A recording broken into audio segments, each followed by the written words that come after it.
Their destination is on the left. Yes, 1605. Do you think that people will call the cops on us today? Yeah, this is Westfield. At least they will already know it's us know. Because we already stopped by the police station. Hi, we're like, hi, we are here. Knocking on doors. Go knock on your former police chief's door. Turn right, then. You know, it'll all make for good enough audio. Like, the town of Westfield does not want to talk about the Watcher anymore. Yeah.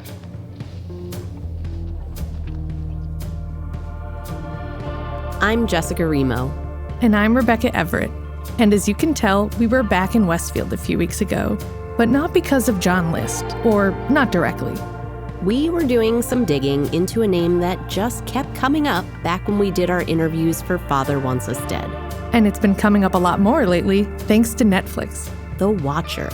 That's right, The Watcher, which has been one of the streaming platform's top shows since it dropped in October.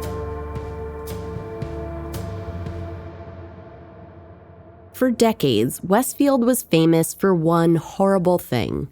The family killer so infamous, people would come to just drive by the spot on Hillside Avenue where his mansion once stood.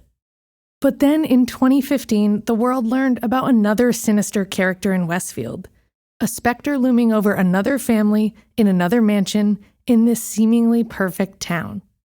Jess, you were part of the Star Ledger team that covered The Watcher when it broke in 2015. Give us the premise. So it starts when a nice family pays $1.3 million for a gorgeous house in Westfield, thinking they've finally found their dream home. But then they start getting letters from the Watcher. No one can figure out who it is, beyond a mysterious and possibly disturbed person who is clearly watching them. And the letters get more unhinged and more threatening, saying he's gonna do something to their kids. The Watcher calls the kids the young blood. The family's too scared to even stay in the house. It's not exactly a pie from Geiger's like the List family got from the neighbors when they moved in.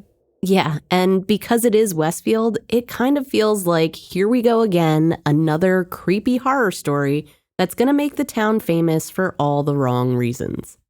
The fallout was instantaneous, neighbors suspecting each other and running home to lock their doors, and news vans from around the country descending on this charming street trying to ferret out the truth. To a lot of people in Union County, it was a reminder of when this beautiful, upstanding community was being haunted by something else mysterious and dark decades before. Which is why when we were talking to people about John List and his impact on Westfield, The Watcher just kept coming up. Not because they're really related, but because the fear and speculation and obsession they spawned feels the same.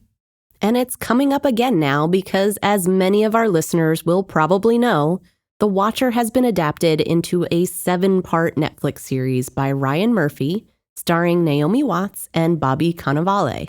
If you're among the masses who watched it, then I'm sure you noticed that one character in particular sounded a lot like the subject of Father Wants Us Dead. John Graff. The creators apparently couldn't resist bringing John List into the Watcher story as well, though they gave him a different last name. I guess we should have expected it, but I was so surprised when I realized they weren't just going to mention John List. They were going to base an entire character on him. And we got flashbacks to him with his family, those months sitting at the train station, the creepy intercom playing organ music, all of it. They also borrowed themes from the List story, like they made the couple fall in love with a Westfield mansion that they couldn't afford. That's straight out of John List's life, and not something from the true story. They clearly took a lot of creative license with the show in general, which I expected. But some of it was really far out. This crazy historical preservation group angle, a supposed murder-suicide, a guy in a dumbwaiter, none of that really happened. There isn't even a lake in Westfield. Exactly. Because of this series, a lot more people are hearing the story of the Watcher. But it's not the real story. So that's why we're back in your feeds today with this bonus episode of Father Wants Us Dead. We want to share the true story behind this other infamous Westfield boogeyman, or woman. We still don't know the actual identity of the Watcher. And it's not a movie or a Netflix show, so we can't promise a happy ending. But it is the fullest picture we could get of what really happened. Okay, so Jess, do you want to start by telling us how NJ.com helped break the story? Sure. I was just confirming this with my old colleague who wrote it, Tom Hayden. He said the Courthouse News Service website wrote up a blurb on a lawsuit alleging that someone had been terrorizing this family. So of course, Tom got a copy of the lawsuit, and the story instantly blew up. What made it so juicy were these quotes from the letters about how the Watchers family had been watching the house for decades. Right, this part of the series was real. The letters were insane. They had sentences like, "I am pleased to know your names and the names now of the young blood you have brought to me." So overnight, it seemed like every news organization in the US and even some abroad were writing about the story. It's just so weird, right? It's catnip for the media. Everyone wanted to know who the Watcher was. And just like when John List disappeared and no one knew where he went, everybody in town had a theory. And everyone wanted to know everything about this family, the Broadduses. They're just kind of a normal family with 3 kids trying to live your classic suburban American life. So this is Reeves Weideman. He's the features writer at New York Magazine who wrote the article that the series is based on. In 2016, he decided to try to figure out who the Watcher was, and also look at the impact of the story on this quaint suburb. But as his reporting progressed, the story really became focused on the Broaddus family. It was the first time they spoke to a reporter and shared the full text of the letters publicly. It was clear in talking to them that this whole saga had really rattled their entire worlds in a number of ways. Because the Broadduses are so private, and Derek Broaddus very politely declined to talk with me about this, we're going to rely on Reeves a lot here, because he is one of the few people who they really trusted and let in on what was going on. But we do know some things about the family. Derek's wife Maria is actually a native of Westfield, so these aren't outsiders. They were already living in Westfield when they bought 657 Boulevard. And it's a stunning home. A Dutch colonial painted a beautiful shade of sage green. You can actually see a video of the inside on our website. And just to clarify, it's not the house that you see on the Watchers show. They shot at a newer, bigger home in Westchester, New York. The real Watcher house is big but feels homier and much more Westfield. It's more than 100 years old. So the Broadduses didn't move into the house right away. They had contractors painting and doing other work, but they did stop by the house with their 3 little kids as they got ready to move in. And just days after the sale was finalized, Derek pulls this letter out of the mailbox. At first, it's like welcoming them to the neighborhood, but then it takes a turn. Here are some passages from it. 657 Boulevard has been the subject of my family for decades now, and as it approaches its 110th birthday, I have been put in charge of watching and waiting for its second coming. My grandfather watched the house in the 1920s, and my father watched it in the 1960s. It is now my time. Do you know the history of the house? Do you know what lies within the walls of 657 Boulevard? Why are you here? I will find out. Do you need to fill the house with the young blood I requested? Better for me. Was your old house too small for the growing family? Or was it greed to bring me your children? Once I know their names, I will call to them and draw them to me. So they call the cops. But they also call a lawyer, Lee Levitt. The funny part is I seem to attract all the wild cases and the off-the-wall type of situations. A lot of people seem to find me for that. I called him up the day before the Netflix series came out to see what he could tell us about how this mystery unfolded. And he remembered it well. Even among all the wild cases he's worked on, this one stands out. He said he sat down with the couple and they were obviously distraught. Lee said they were worried more letters could be coming and that someone might be after their children. And they're also wondering, because the watcher claimed to be watching the house for years, did the sellers know about this when they put the house on the market? The seller said, yes, by the way, we received a letter, but it was very, in their terms, innocuous. They didn't think anything of it. We reached out to the sellers, a retired couple living out of state, but we didn't get a response. Reeves Weideman reported that the letter the sellers received about a week earlier also mentioned the watcher watching the house for years, but it wasn't overtly threatening, so they just threw it out. And it's not like there's a box on a seller's disclosure form that you can just check off. Stalker has been watching house, check. Yeah, quite the opposite. Experts said there's no law in New Jersey that says you'd have to disclose something like this. And even if you did say, hey, we got a weird letter that was non-threatening, would you not buy your dream house over that? Yeah, if I'm the Broadduses, even after the letter to the seller and the one they received, I'm still hoping this was just a prank. And that maybe it's just a one-time thing from some random person who's grumpy that the house changed hands. And then every day after that, you check the mail and don't find a new letter. It's a little relief. You feel a little better. But then a few weeks later, the second letter arrives. Here's Lee Levitt again. So the first letter, if you could say it was general, was, who are you? Why are you moving into this house? I've been in charge of watching the house. That was in essence the first letter. The second letter is, now I know the name of your children. What bedrooms are they going to sleep in so I can plan better? Are you going to let them play in the basement? You won't be able to hear their screams. It was much more sinister, directly threatening towards the family and their children. It had a tone of, I'm coming to get you. Here are a couple passages from the letter, including that one Lee mentioned. Will the young blood play in the basement? Or are they too afraid to go down there alone? I would be very afraid if I were them. It is far away from the rest of the house. If you were upstairs, you would never hear them scream.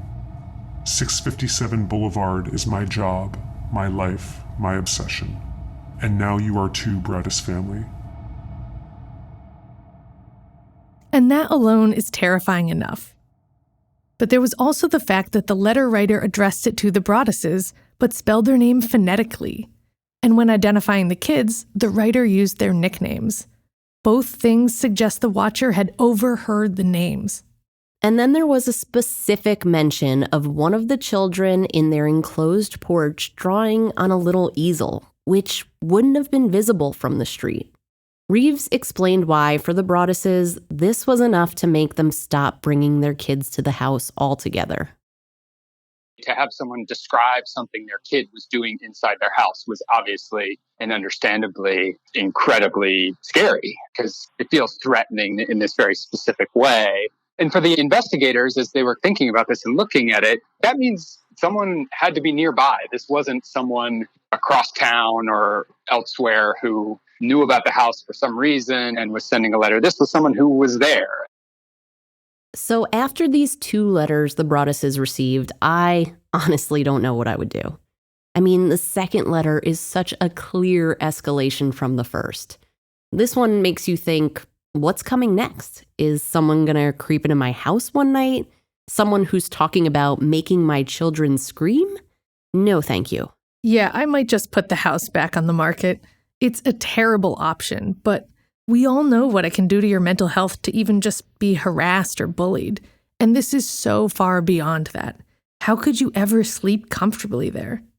And after another month of dread, they received a third letter. 657 is missing you. And it asked, why haven't you moved in? As though the watcher couldn't wait to get started. Yeah, gee, I wonder why they haven't moved in. But they still really want to move here. They didn't want to walk away from this. It was their dream home. Lee Levitt said it was the escalation that worried them.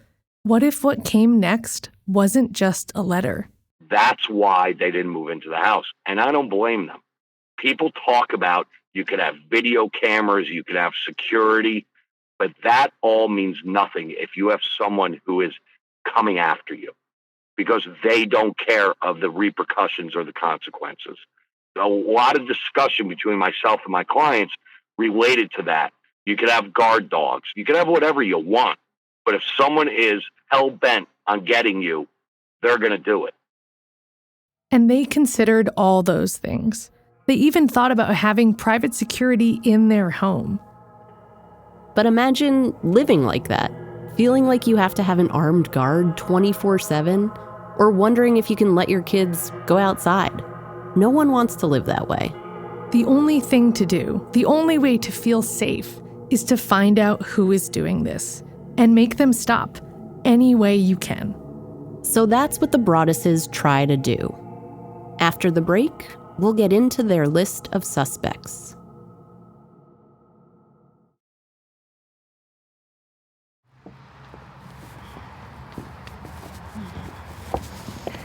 We couldn't look more like reporters either with their black blazers. You got your notebook out. Yep. Not that we are trying to disguise ourselves, but all right, we just go for it here. Did you hear the doorbell ring? Yes, Okay. I did. If you listen to Father Wants Us Dead, you know that as journalists, we do a lot of knocking on doors, trying to talk to people. And they don't always want to talk to you. But even for us, it's not every day that you go knock on the door of a house, hoping to ask them if the watcher lived there. But that's what we were trying to do. When we were in Westfield, we went to the more modest house next door to 657 Boulevard. A light was on, but no one answered when we rang the doorbell. But we really weren't surprised, given what they've been through. Because like the Broadduses, this family was also under a national spotlight. Since 2018, when New York Magazine published that a man who lived there with his mother and siblings was one of the first suspects police questioned about the letters. One of the first, but not one of the last, because it seemed like everyone was a potential suspect. Anyone could be this predator stalking your family, ruining your life. So let's go over the clues about who the watcher might be. What did the family and the police have to go on? The most obvious thing has to be that the writer seemed to overhear the names and described the kid on the enclosed porch. So your first thought is, it's probably a neighbor with a clear view of the house, because the Broadduses had cameras. So if someone else was sneaking around, spying on them, they probably would have caught that person, right? The writer also says their family has been watching for generations, and there was a line that said the watcher used to run through the halls as a kid in the 60s, imagining the rich occupants. So that would make it someone from their late 50s to early 70s, and maybe someone who's been around the house for decades. Or the writer's just making all of that stuff up to sound creepier. Because just like the Watcher TV series borrows from the John List story, you have to wonder if this letter writer is borrowing from some other horror story. Maybe Stephen King books. A kid running through the mansion halls makes me think of The Shining. Right, none of it has to be true. But I did want to check out this thing about being in the house in the 1960s. So I called up Matthew Bakes, whose parents owned the house from 1963 into the 1990s. He grew up there with his 3 siblings. Hello, Charm Rescue Valley Auto Care. Hi, this is Rebecca Everett. I'm a reporter with NJ.com. I was looking for Matt Bakes. That's me. I bet you know why I'm calling. Yeah. It's just, I obviously didn't recognize your name, but when you said NJ.com or whatever, I'm like, oh boy, here we go. We interviewed Matthew's sister when the story broke. We obviously wanted to know if past owners had gotten letters or knew anything about something being hidden in the walls. Yeah, but the Bakes had only good things to say about living in that beautiful house. I can't imagine being able to grow up anywhere better.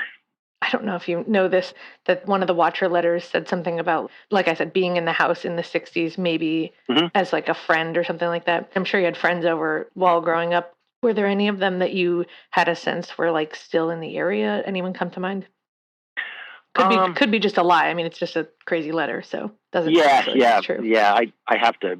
It might not even be worth the paper it's written on, but I don't know off the top of my head, to be very honest with you.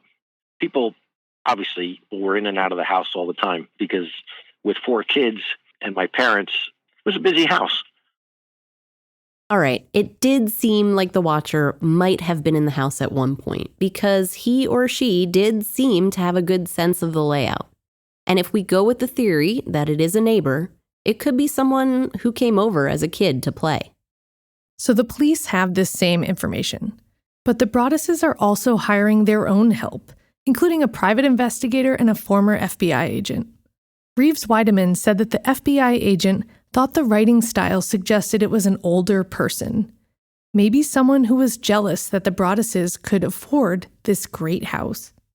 And the watcher resents them making improvements to the house, saying they're trying to make it fancy. Lots of mentions of greed. Welcome to the product of your greed. Greed is what brought the past 3 families to 657 Boulevard, and now it has brought you to me. So all of these are interesting theories if you're trying to come up with a profile for this person. But the easiest place to start is still who has a clear sightline of the house. And that's where the Broadduses and the authorities start looking. And that's how they ended up questioning the man who lived next door. His parents had bought the place in 1961, and his father had died years ago, something the letter writer also mentioned. Living in the house at the time of the letters were the widow in her 90s and her 3 adult children. As for why the Broadduses suspected this one guy as opposed to anyone else in the house, it seems like it was because he was different. They heard he had mental health issues of some kind. Honestly, we don't have any specifics on these alleged issues, but we did talk to another neighbor, John Schmidt, who told us this man was completely harmless. He used to keep the neighborhood clean, sweep the street, and chop up any branches that came down for firewood. We're not naming him here because he was never charged with anything. He actually passed away a few years ago. Here's John Schmidt. Mr. Broaddus, I'm a lawyer, and he knew that, came over and wanted to talk to me, and he showed me 2 of the letters and accused a neighbor, unfortunately my neighbor who's since died, of writing them. And basically told him that I didn't think that was possible. Had some psychiatric issues, but he's lived next door to me for 40 years. Nicest guy in the world, great to the kids, looked disheveled, but always nice and always took care of our house when we went away, got our mail, did everything for us. Wow. We know from Reeves' article that police questioned the man, and he denied knowing anything about the letters. But Lee Levitt said he and the Broadduses were pretty convinced. The lawyer met with the man's family. Lee said they couldn't have been more cooperative, but they also said, there's no way it's him. They said, yes, whatever his quirks are, it's not him. He's not vindictive like this. He doesn't have that type of mental health issues. This is probably where we should talk about the investigation, because we heard from sources that it seems like Westfield police didn't devote a lot of manpower initially. Reeves reported that the police told the Broadduses to keep quiet about what was happening because every neighbor was a potential suspect. So it didn't come out till later that the police didn't even speak to many of the neighbors. Here's Reeves again. The local police had done an investigation, but as it's been revealed over time, it wasn't particularly thorough. And for some reasons, you can kind of understand it. This was a case where this family got threatening letters. This was not a murder. Nothing had happened. So you can in some ways understand how it's a difficult case to solve, how it's possibly not the highest priority. Yeah, you could see how police might view this as more of a prank or not truly threatening. But they did question this one neighbor, the man in his 60s. Still, the Broadduses feel like they're kind of on their own, and they can't move into this house without, at best, going crazy from constant worry, or at worst, endangering their children. So with Lee Levitt, they file a lawsuit against the former owners, arguing that they should have disclosed the one quote-unquote innocuous letter they received. Lee said they worried a bit about it getting picked up in the media, but he thought at most it'd be a few local stories. And it started as a local story in that Courthouse News Service article. But then my coworker Tom Hayden wrote it up. And after Tom's article, all hell broke loose. 40 years in journalism, this was one of the strangest things. Yeah. I've read, I don't know, hundreds of lawsuits, and I can't remember one that would have some of the comments that those letters had. Young blood. Right. So creepy. Being a parent myself, I can't imagine what the Broduses were going through. So once the news broke, Lee tried to get the lawsuit sealed in court, but it was too late. He was getting hundreds of calls from news organizations. And the mayor at the time assured everyone that the police did an exhaustive investigation. But we know now they didn't even talk to all the neighbors. If they had, according to Reeves, they might have learned that another neighbor got a similar letter back then, but had ignored it and thrown it away. And now the pressure is on, and the prosecutor's office is ramping up the investigation. And so is this detective in Westfield, Baron Chambliss. But he had his work cut out for him. Cases can often become tainted because you kind of get too many hands involved in it, and nobody knows who's talking to who or what's being said. And that's kind of what happened here. I think, and I've mentioned this before, this is just fact. I don't think the police department took the case serious at first. I think some leads possibly went by because of that.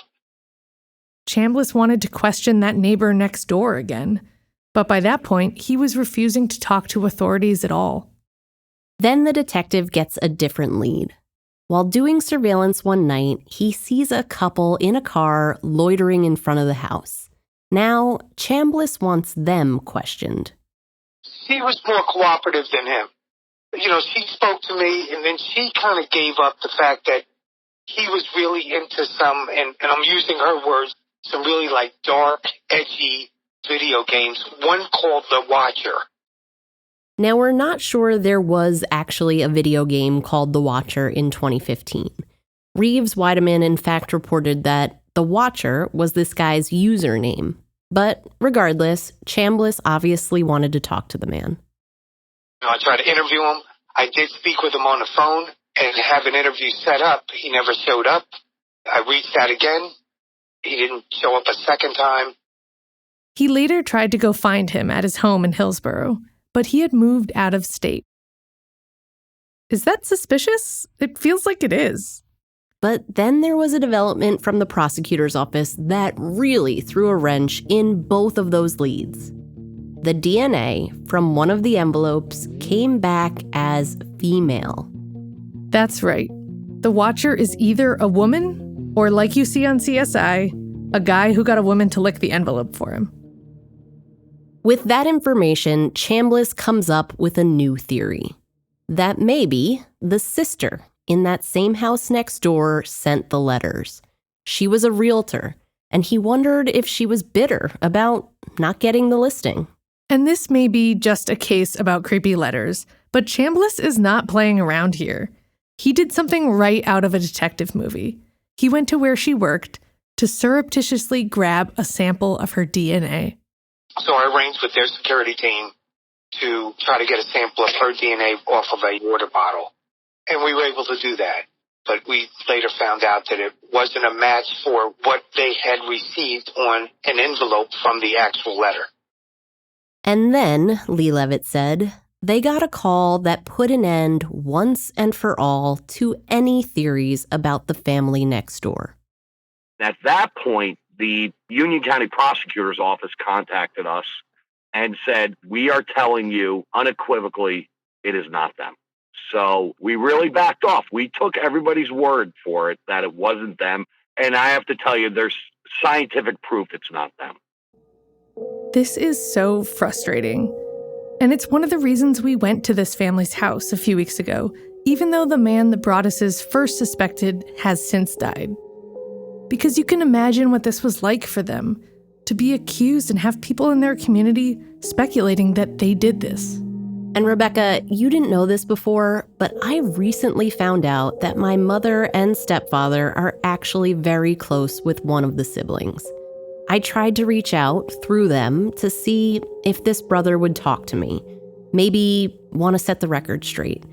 But the most I could get was that his family has been through hell, and he didn't want to talk. That's a common theme here. The Watcher is putting people through hell. After the break, we'll look at what happens when the Broadduses try a few more ways to beat the Watcher. And of course, we'll get to that fourth letter that's about to arrive. So by 2016, a year after the story went viral and 2 years after the first letter, the Broadduses bought another house in Westfield. Thankfully, they didn't get any letters there. But that doesn't mean the nightmare is over for them. And this is one of the surprising parts of the story for me, that the other villain in this story, if you look at it from the Broadduses' point of view, is a big chunk of the city of Westfield. Yes, and this feels quintessentially Westfield in a way. Like a lot of towns, there's this sense that if you move here, you should keep up appearances, keep things the same, and not rock the boat. Now, the Broadduses only moved across town when they bought the Watcher house. But when the lawsuit came out and the media blitz hit, it felt like a lot of people in Westfield were, frankly, pissed off that these people had brought this hoopla to their nice town. And the result was that a lot of people weren't looking at this like the Broadduses were the victims. They were looking at them like they were the bad guys. And that gave rise to this theory, not supported by law enforcement, that they actually were the bad guys. There was a crazy amount of speculation that the Broadduses had somehow cooked up this whole thing as some sort of scheme. Honestly, it didn't make a whole lot of sense, because if the Broadduses wanted to make out financially, they would have just resold the house without disclosing the letters. Realtors told them to do just that, according to Lee Levitt. But ethically, the Broadduses felt they had to disclose the letters. They didn't want to dupe anyone into buying a house with a potential stalker. But people are still suspicious of them. In Westfield Facebook groups, even people we interviewed on the boulevard all mentioned that maybe it was some kind of real estate scheme. But again, no one can explain exactly why or how. Reeves actually put this really well in our interview. We have all watched many episodes of Law and Order and CSI, and there's always got to be a twist. And I think in this case, people decided that this is the twist, that of course there must be some scam, there must be something this family was trying to get over on someone. And I think in some ways it's easier to try to understand that than to understand the reality, which seems to be that someone who, for very unclear reasons, not seemingly for a sort of practical, logical motivation, decided to do this kind of really awful thing. And that's almost sort of harder to comprehend. Exactly. It's a bit like how we speculated with the John List case. It makes us feel better if we can explain away this scary, disturbing thing. But we can't always do that. So the next thing that happens is that the Broadduses come up with another solution: to demolish the house and build 2 new houses that they could potentially sell. Here's Lee. I don't know that they would have made any money tearing it down, subdividing it, and building, because they're not builders. They really wanted to end it, and if the house was gone, then the Watcher had nothing to watch over. Right. So I don't think it was a monetary reason for doing that. It was a psychological, if you want to call it psychological warfare that the Watcher was playing on them. It was kind of right back at you. But you can guess how well this went over in Westfield, on this street of big, stately homes. People were not having it. The city rejected the plan, and if the Broadduses hadn't already made enough enemies in Westfield, this put them over the top. But then there was a somewhat positive development. A family agreed to rent the house. Yeah, Tom Hayden said he got a tip about it and went over to talk to them to see if they'd gotten any letters or were worried about the Watcher. Someone called me and said they see some cars in the driveway. Okay. So I got over there one night. This gentleman, very nice guy, was renting the place. I'm told he did it he got a real bargain. I bet. The Broadduses were getting back some money, but not a whole lot. Right. And so this guy was willing to give me a few minutes and just say, yeah, I don't know anything about it. Haven't seen anything. But of course, a few weeks after the Star-Ledger publishes the article, that 4th letter arrives in the mailbox. The news about the 4th letter came out in court, where Lee Levitt described it as containing specific threats and being, quote, more sinister than any of the previous letters. But we didn't learn just how unhinged this letter was until Reeves' article in 2018. The Watcher called the Broadduses idiots, called Maria a wench, and Derek vile and spiteful. The letter railed about their attempt to demolish the house, and it threatened that harm was coming for them. Maybe a car accident, maybe a fire, maybe something as simple as a mild illness that never seems to go away, but makes you feel sick day after day after day after day after day. Maybe the mysterious death of a pet. Loved ones suddenly die. Planes and cars and bicycles crash. Bones break. And besides how scary it is, on a practical level, the Broadduses are even worse off, because now they have a fourth, even crazier letter that they feel they have to disclose to potential buyers of the house. But 2 years later, after their lawsuit has been dismissed, they are finally able to sell it. As you might imagine, it was at a loss. I covered this when it happened. The Broadduses had paid more than $1.3 million for it, plus the mortgage and massive tax payments for 5 years, and ended up selling for $959,000. What was this like, Jess? Did it feel like the end of an era, the selling of the Watcher house? Kind of, but also we were all just waiting to hear if the new buyers got a letter. Like, why wouldn't the Watcher be interested that this new family was moving in? Now, it's been over 3 years, and there have never been any public reports of these new owners getting any Watcher letters. But we still wanted to ask. We were guessing then that they were probably sick of having reporters knock on their door, and I can only imagine how they feel now that the show's been out. But as journalists, we had to give them a chance to comment, since it's their house we're talking about. So here we go, Jess. This was 2 days before the Watcher series dropped on Netflix. There is a Ring doorbell cam. Is that how you do it? Get my name tag out. Oh, that's one way to get rid of us. What time is it? Do you think that's an accident That's a good move. that the sprinklers come on when you knock on the doorbell? Wait a minute. It's 5:03. So this may have been a coincidence. Maybe the sprinklers were on a timer, but we did get a good laugh out of it. We made a run for it. Okay, ready? As soon as this one passes.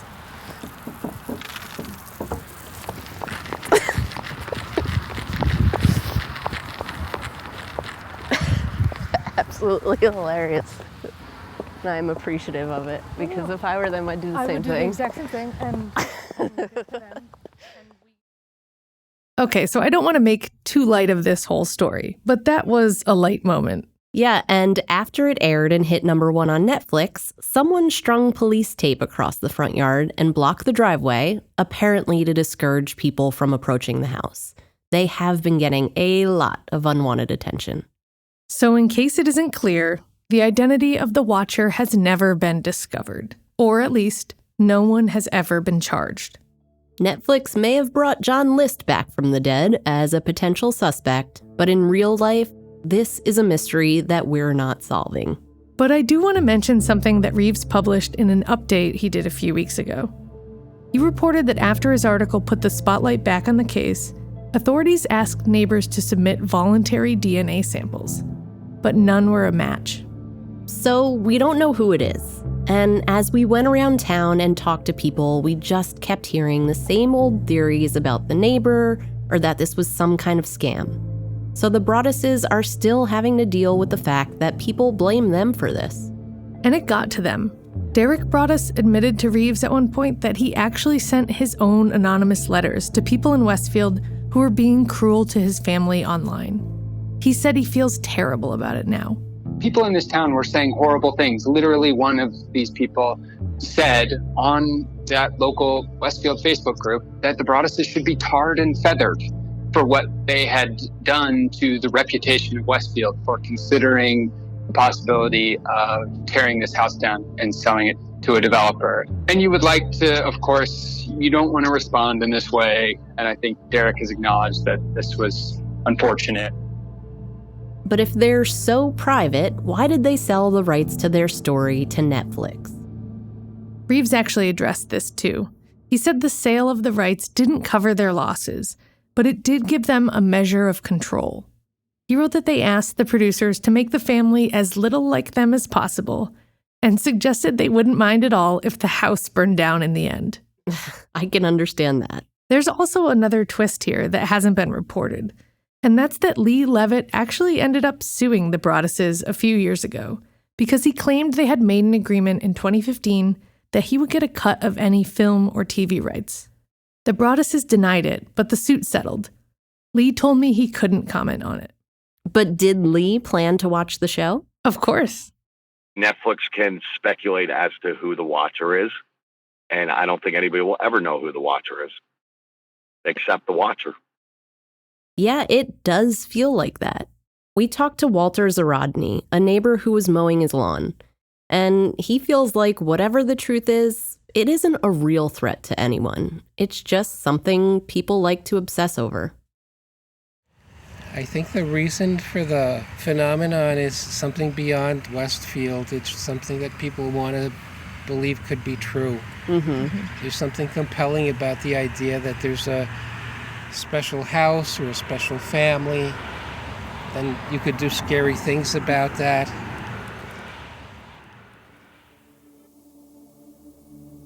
And as we're standing there talking to Walter, you can see what he means. There's this house, and it's a beautiful, big, old house, to be sure. But for this street in Westfield, it's just like any other house, covered in fake cobwebs and Halloween decorations. Except at this house, the Watcher house, you see the cars slowing down. People are staring. When we were there, someone even pulled over and pointed out the window. They can't let it go. And neither can we. For NJ.com and the Star Ledger, I'm Rebecca Everett. And I'm Jessica Remo. This has been Father Wants Us Dead, a production of NJ Advanced Media.